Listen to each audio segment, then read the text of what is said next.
Bom, graças a Deus a gente está aqui para dar continuidade à nossa matéria de ética pastoral, lição de número 3.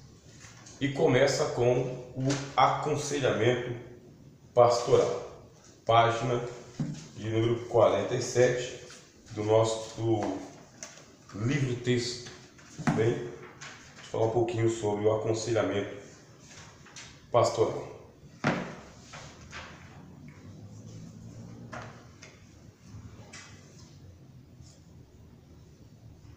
Página 48.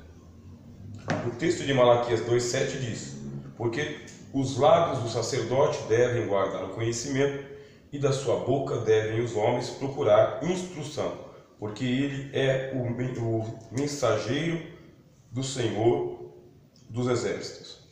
Aí o nosso autor ele dá alguns pontos aqui. Cuidados a serem tomados no aconselhamento pastoral: ouvir mais e falar menos. Cuidado com as questões conjugais. Evite arrumar casamentos. Cuidado em dar palpites. Confissões de pecados. Então vamos lá. O aconselhamento pastoral, no caso, não é uma habilidade para todos os pastores. Bem, não é. Nem todos os pastores têm o dom e a vocação voltados para o aconselhamento. Eu sou o pastor, faz tudo. Não, não é o pastor faz tudo. Você deve ter os seus auxiliares. Necessariamente, quer dizer, não é necessário que o pastor seja o conselheiro da igreja. Ele pode ter alguns auxiliares da igreja que têm um ministério voltado para o aconselhamento também. Pastores também. Pastores conselheiros. Não é o pastor congregacional que toma conta de toda a igreja. Ele pode ser um pastor administrativo. Ele pode ser um pastor missionário, um pastor evangelista e um pastor conselheiro. Se ele for um pastor conselheiro, 1000 graus, ótimo. É que todo mundo precisa. Mas se ele não for? E como que eu sei que eu sou um pastor conselheiro? Primeiro, eu me preparei para isso. Ninguém se torna conselheiro do dia para a noite, tá bem? Por um estalar de dedos. Por quê? Primeiro, você vai ter uma experiência de vida. Experiência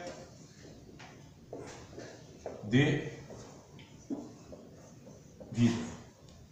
E essa experiência de vida, o que eu tenho notado há muito tempo atrás, quando eu comecei a estudar ética, mas há muito tempo atrás mesmo.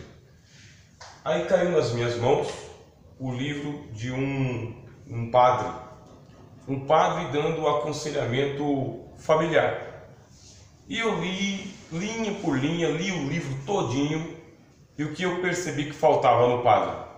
Experiência conjugal. Ele não tinha passado pela experiência de ter filhos. Não tinha passado pela experiência de ter uma esposa. Não tinha passado pela experiência de ter que sair para trabalhar e voltar para sustentar a família dele e depois ir dirigir a igreja. Então, quando ele dava o aconselhamento dele, era um aconselhamento ordinário. O que é um aconselhamento ordinário? Palavra ordem, tá vendo? Ele colocava as coisas em ordem. Não é que o aconselhamento dele era errado. Ele aconselhava certo. Como que o homem deve se comportar, como que a mulher deve se comportar, como que o marido tem que se comportar. O aconselhamento dele era ordinário. Mas o que me faltava na leitura é perceber que ele não tinha passado por aquilo. Ele não sabia o que eu estava passando. Fica um pouco difícil. Aí a gente chama isso aqui de teoria.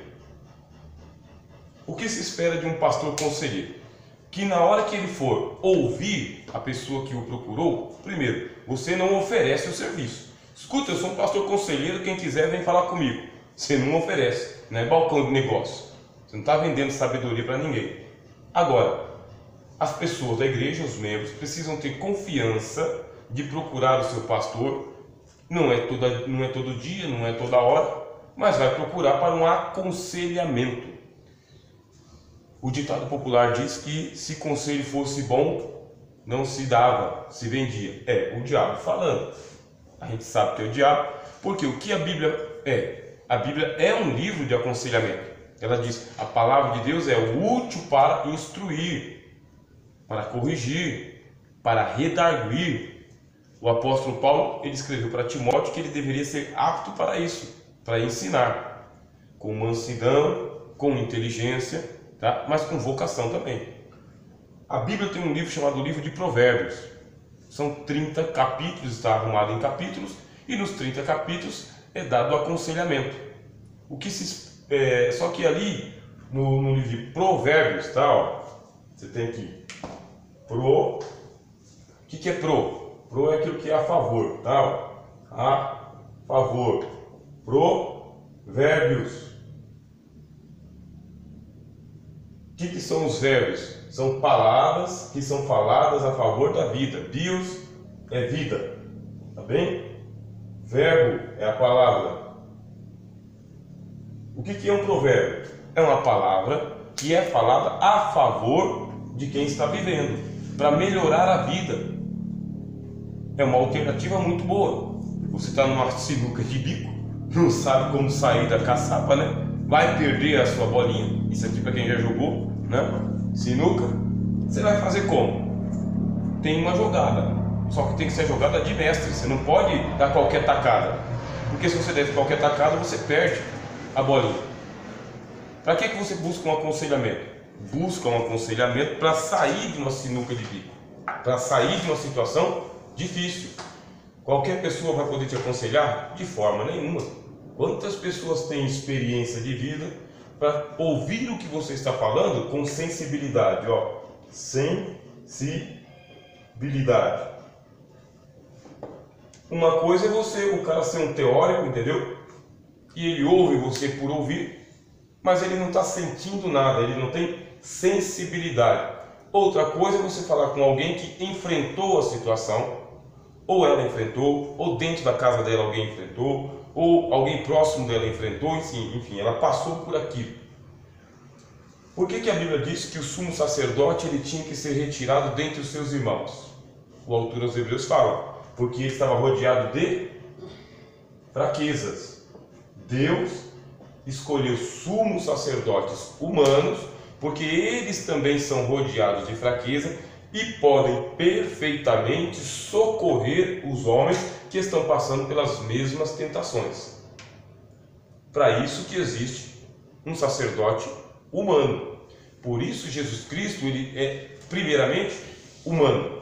Ele é o Filho de Deus? É, mas ele é o Filho de Deus que se humanizou por nós. É assim que ele nos salva.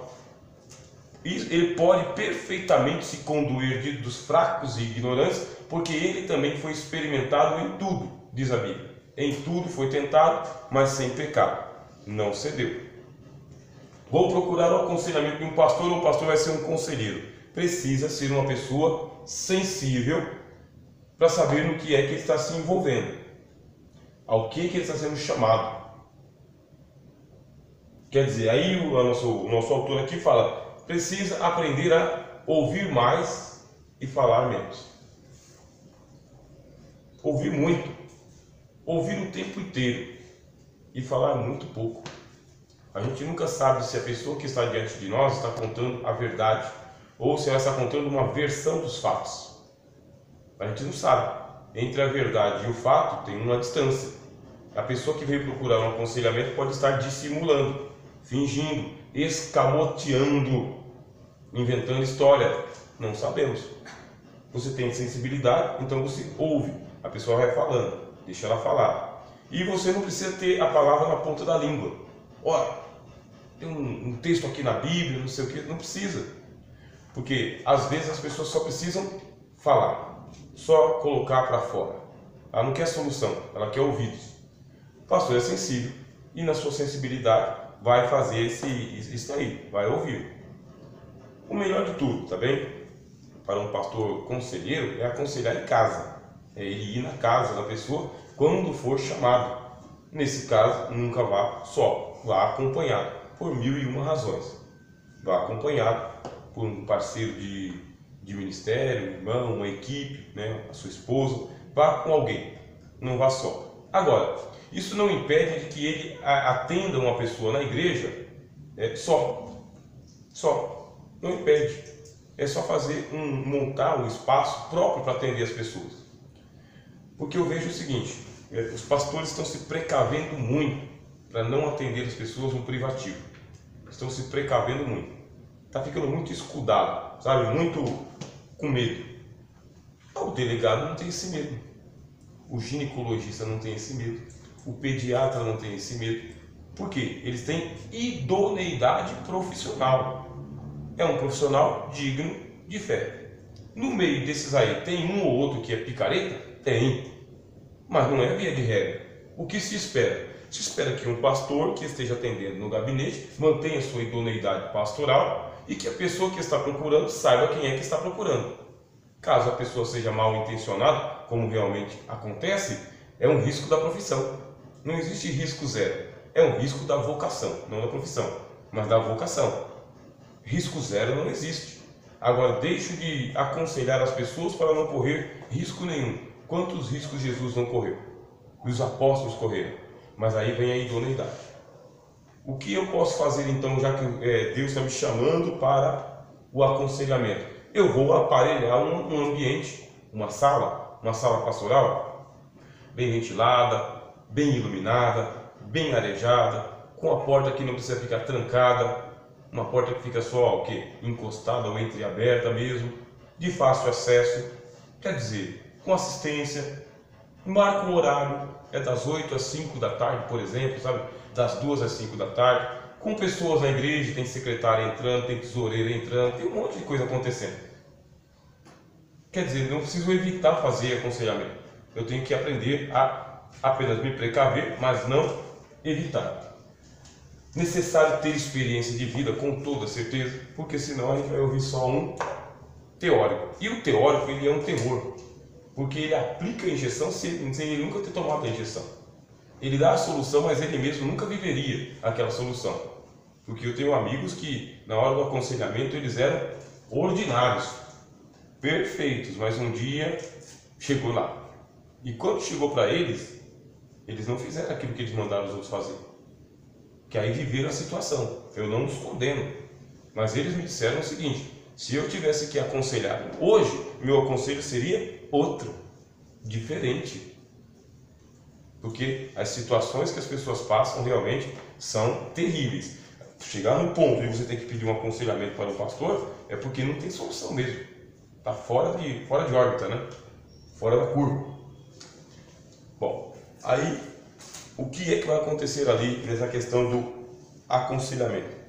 Ouvir mais e falar menos, tomar cuidado com as questões conjugais, marido falar da mulher e a mulher falar do marido. Eu já dou logo aqui o pontapé, sabe? Mas eu não dou o pontapé de levinho não, eu dou logo um chute assim para ficar sem o ar. Sabe aquela história que vem contar de que a criança falou que queria trazer a cama para a igreja, porque na igreja o pai era crente, lá dentro de casa não era? Eu chuto logo o estômago. Eu nunca contarei essa história nos púlpitos, não endossarei, não sei se é verdade. Eu tenho para mim que é uma lenda e que as pessoas usam isso aí sem conhecimento de causa. Porque cada família é uma família, cada filho é um filho, cada esposa é uma esposa e cada esposo é um esposo. Desde que o que está acontecendo dentro da casa das pessoas não veio parar no gabinete pastoral, não sou eu que vou correr atrás de problema. Não é o pastor que vai correr. Como está lá na sua casa lá? Como está no seu casamento? Como que o senhor está vivendo com a sua esposa lá? Ô, tudo bem, meu irmão? Fica especulando. Coisa nenhuma. Eu tenho outras coisas.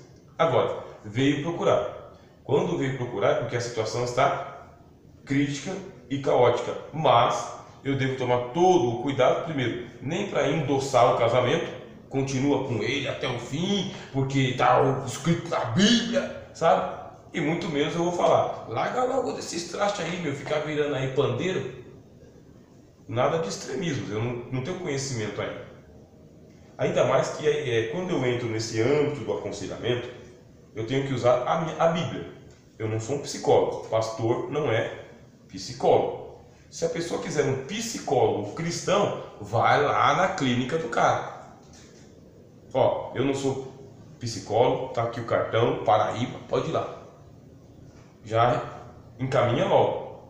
Agora, o pastor não é um psicólogo, não está formado, e mesmo que ele tenha formação em psicologia, o atendimento dele é pastoral, não é psicológico, é pastoral. Qual que é o manual que ele vai utilizar? A Bíblia. É a Bíblia, a princípio é a Bíblia. E o bom senso. A Bíblia e o bom senso. Eu vou recorrer à Bíblia, só que a Bíblia ela me dá 1000 textos diferentes para cada situação. Eu uso aquele que eu achar apropriado no momento. Por isso eu não estou aqui nem para desfazer o casamento de ninguém, e muito menos para dizer, continua com ele ou com ela até o fim. Porque o conselheiro tem que ouvir as partes envolvidas, não pode se precipitar e tem que ser muito paciente, porque ele vai cair numa enrascada. De repente ele fala para largar e a pessoa não quer largar. Tá? Não quer largar, quer a solução. Se fosse para largar, o mundo já falou larga. Quanto tempo faz que as amigas não falam larga? Não quer largar. Ou e aí eu vou lá e falo larga. Ou então a pessoa quer largar. Aí você fala o seguinte, não, tem que ficar até o fim porque está escrito aqui. Ué, o que está escrito todo mundo sabe. Está escrito, é pregado de púlpito, só que não é a pregação de púlpito que a pessoa está procurando no gabinete pastoral. Se fosse a pregação de púlpito, ela não ia. Porque pregação de púlpito a gente recebe com a galera, recebe com todo mundo. Se for procurar na intimidade, quer dizer, se for procurar ali no privativo, no gabinete, é porque a pregação de púlpito já não está valendo muita coisa. E aí a gente tem que confessar. Tem pregação de púlpito que ela vale até o fim do culto. Terminou o fim do culto, que você vai para casa, a realidade que existe, esquece. Aqui o negócio é pano, entendeu? Aqui é outra Bíblia. É ou não é? Eu estou falando de famílias de verdade, feitas de carne e osso, de pessoas que têm problema com vício, com drogas, vício com cachaça, problema de prostituição, sabe? Vizinho barulhento, problema lá dentro de casa, dívida que não se paga, e que o sermão lá dentro da sua casa naquela hora não funciona. Funciona, tá bonito na igreja, mas aqui, mas então não era a palavra de Deus? Não confunda. Tem a palavra de Deus que você recebe com as pessoas e tem a palavra de Deus que é para o tratamento do seu problema. Então, o pastor conselheiro tem que tomar cuidado quando entrar na questão conjugal. Separa ou fica não é decisão do pastor. Separa ou fica é decisão do casal, da mulher e do homem. Aí você já vai para o civil, aí já vai para outra instância. Já não é mais pastoral, é outra coisa. Como que a igreja vai tratar disso aí depois de forma administrativa? A gente já estudou aqui em administração de igreja. Agora é administrativo. Separou, divorciou, teve traição, a gente não sabe. Aí nós vamos fazer um outro cuidado. Mas separa ou fica, não dá. Eu imagino o seguinte, uma mulher chega no gabinete do pastor com um olho roxo ou com alguns hematomas no corpo. Aí fala o seguinte, pastor, eu vim aqui conversar com o senhor porque eu não sei o que fazer. O meu marido me violenta, ele me estupra. Mas a senhora é casada com ele? A senhora não sabia que mulher tem que ter vida conjugal com o marido? Mas só que é toda noite, é todo dia, é o tempo todo. Eu não aguento, eu não quero, não tenho mais nenhuma vontade, mas ele me violenta. Olha, o negócio é o seguinte, a senhora devia ter pensado nisso aí antes de casar. Vai ter que ficar com o maridão até o fim. Resolveu nada, só piorou a situação. Aí eu aconselho essa mulher não procurar, porque a gente já sabe mais ou menos quem que é o pastor que está lá na frente, como que ele trata as coisas. Foi procurar, ouviu isso daí, e aí, como que faz? Vamos colocar uma plaquinha assim, precisa-se, entendeu? Precisa-se, por causa que não é todo mundo que sabe resolver esse problema aí. É um problemaço, tá? Não é um problemão. Então, tomar cuidado com as questões conjugais, evitar arrumar casamento. Eu estou dando um aconselhamento aqui, a gente vê muito, né? Os pastores brincando, né? Os meninos solteiros, as meninas solteiras precisam se casar, precisam namorar, etc e tal. E aí estimula os irmãos, os meninos e as meninas a orarem, e o casalzinho de jovens vem procurar saber se é de Deus ou se não é de Deus. E veio perguntar para o pastor poder dar o conselho se é de Deus ou se não é de Deus. E enfim, não é Santo Antônio não. Se é de Deus ou se não é de Deus, também não é um astrólogo e nem um bruxo para ter bola de cristal e saber. É uma outra sinuca. Quem vai saber se é de Deus ou se não é de Deus? Quem aqui que é casado que sabia se era de Deus ou se não era de Deus no começo? No começo era de Deus. Mas e depois, quando não foi de Deus? Era de quem? Do diabo? Era dos homens. Duas pessoas diferentes, cultura diferente, família diferente, cabeça diferente, vontade diferente, se uniu, se casou e chegou no momento que não dava mais certo. E agora? Vai fazer o que da vida? Deus é o culpado? O diabo colocou a cunha? É humano. Isso é humano. Está acontecendo o tempo todo. Como a gente vai resolver? É outro problema. É outra situação. Então eu estou passando para vocês ética pastoral. Não dá para ficar endossando tudo. É de Deus, vai lá, casa mesmo que eu estou vendo esses sinais, sabe? Já tem casa preparada, já comprou os móveis, já está todo mundo dando presente. Isso aí não é sinal de que é de Deus, é aqui em lugar nenhum. Isso aí é um sinal social. É bom, né? Casar com as coisas bem preparadas. Mas não é Deus aprovando ou desaprovando. Tem muito chão para caminhar ainda. Cuidado em dar palpites, que a gente já leu aqui, né? E tomar cuidado com as confissões de pecado. Alguns pastores pensam que para Deus perdoar o pecado de um irmão, a igreja tem que tomar conhecimento do caso, mas isso não é verdade. Outros pensam que a disciplina só é válida quando toda a congregação toma ciência do pecado do irmão. Embora isso possa ser plausível em alguns casos específicos, via de regra também não é verdade. Gabinete pastoral é uma espécie de confessionário. Só que não é o confessionário da Igreja Católica, tá bem? Ali é outra coisa, mas é uma espécie de confessionário. O pastor ouviu a confissão de um pecado. Jesus disse: se perdoar o pecado está perdoado. Se retiver o pecado é retido. O que eu vou fazer daqui para frente?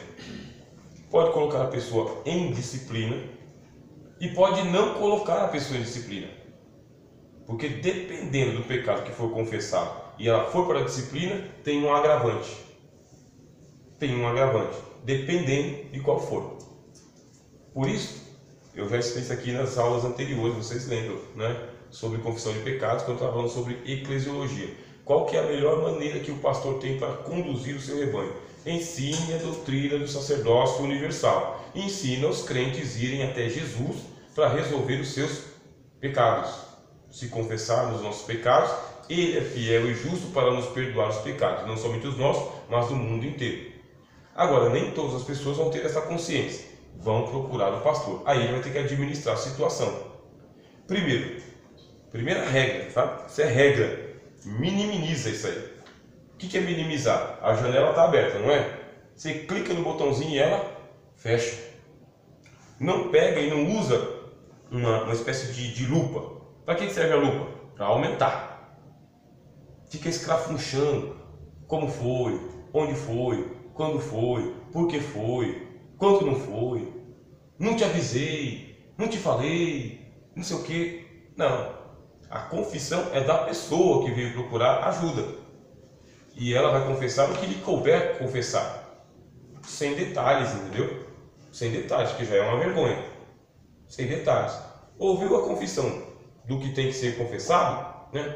Pequei, fiz isso e isso. Agora vamos minimizar a situação. Quanto menos pessoas envolvidas, melhor para todo mundo. Agora, se eu chego e exponho essa situação diante da igreja, não é menos pessoa, é mais pessoa.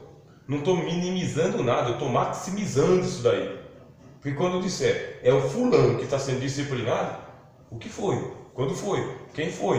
Ah, bem que eu suspeitei. Rapaz, eu nunca pensei. E aí começa. Malhar o Judas que nem era o Judas. Era no máximo um Tomé. Quer dizer que maximiza um problema ao invés de minimizar. E não adianta nada a disciplina. Porque isso aí é igual aquele filme que eu já contei para vocês da letra escalar. Você lembra que eu falei da letra escalar? A mulher que caiu em adultério e colocaram uma letra A no peito dela. Aí forçaram ela para dizer com quem que ela tinha caído em adultério e ela não entregou. E ela estava em adultério com o pastor da igreja. Era um pastor novo. Mas aí, como ela não entregou o cara, colocaram a letra vermelha no peito dela. E quando ela saía de casa, a criança ia bater num tamborzinho atrás dela, para mostrar que a adultério estava passando. E quando ela ia chegando, as moças direitas iam saindo para ela poder entrar na venda. Ao invés de minimizar a situação, maximizou. Maximizou. O pastor está no gabinete, ou foi procurado ou chamado em casa, ouviu uma confissão de pecado. Primeiro, quem é que está confessando? Você está confessando o seu pecado ou está confessando o pecado do outro? Porque tem gente que confessa o pecado do outro. Tá, minha irmã? Pode se aproximar mais. Não, tá aqui. Tá bom aí? Mas pode vir, chega aqui, ó. Nossa irmã está aqui na frente. Pode vir, tá? Seja bem-vinda. Você está confessando o seu pecado ou está confessando o pecado dos outros? Porque é muito legal esse negócio, né? De procurar o pastor para confessar o pecado dos outros. Aí diz o Cristo: ué, você reparou que o teu irmão está com um cisco no olho e não percebeu a trave do teu, não? Quer resolver o problema da casa do outro, mas na tua casa tem um problemão lá que você não vê, não enxerga? Me ajuda, né? Vamos resolver o teu primeiro? Então o pastor tem que já saber, está confessando o pecado do outro, de terceiro. Você está disposto a colocar a mão na cumbuca? A gente sabe que a cumbuca é aquilo que fica pegando fogo, né? Está disposto a pegar e dar sua cara a tapa? Provar o que você está falando? Enfrentar a família dela, a família dele, daquele menino, daquela menina, daquela moça? Não, pastor, eu só estou contando aqui porque, ixi, se a pessoa que veio trazer o problema tá nem aí para resolver, quanto menos eu, que não vi a história. Mas não vou pegar um caso desse nunca. Pelo contrário, as pessoas têm que saber que estão procurando o pastor e como que o pastor age nessa situação. Tem que ficar muito bem claro, irmão. O dia que você vier entregar a situação de um irmão, esteja disposto a trazer o irmão com você. Porque eu vou colocar você e o irmão olho no olho. Você e suas provas e a pessoa. E agora, tá? Tem uma questão que é a questão jurídica. O pastor vai tomar cuidado porque o pastor é representante de uma igreja e a igreja é uma instituição. O pastor não está lá falando em nome dele, está falando em nome da igreja dele. E dependendo quem é a pessoa, pode acionar a justiça. Tudo bem, fiz mesmo. Só que é o seguinte, isso aqui é um caso de foro íntimo. Saiu dessa porta para fora aqui, vai virar processo. E se virar processo, ganha. Tá bem? Uma das poucas causas que dá dinheiro é difamação e injúria. Difamação, pego a sua fama e jogo para o mundo inteiro. Injúria, invento mais alguma coisa. Quer dizer, a pessoa ganha. Eu, como representante da minha instituição, não quero que a minha igreja fique envolvida em mais um processo jurídico de 10 mil, 15 mil, 30 mil, 100 mil reais, além da mídia. O que faço então? Minimizo o máximo que eu puder. A pessoa tem que saber que ela pode sofrer no processo. Ah, mas isso aí ajuda a esconder pecados, né? Primeiro pecado que me preocupa, o meu. Esse me preocupa muito. O último pecado que me preocupa é o seu. Isso não me preocupa nem um pouco. O que eu posso fazer pelo seu pecado? Ensinar Jesus, o Evangelho e o Espírito Santo. O que eu posso fazer pelo meu pecado? Levar e sair para Cristo urgente. E uma pessoa que se torna pastor de igreja tem que ter esse feeling, tá bem?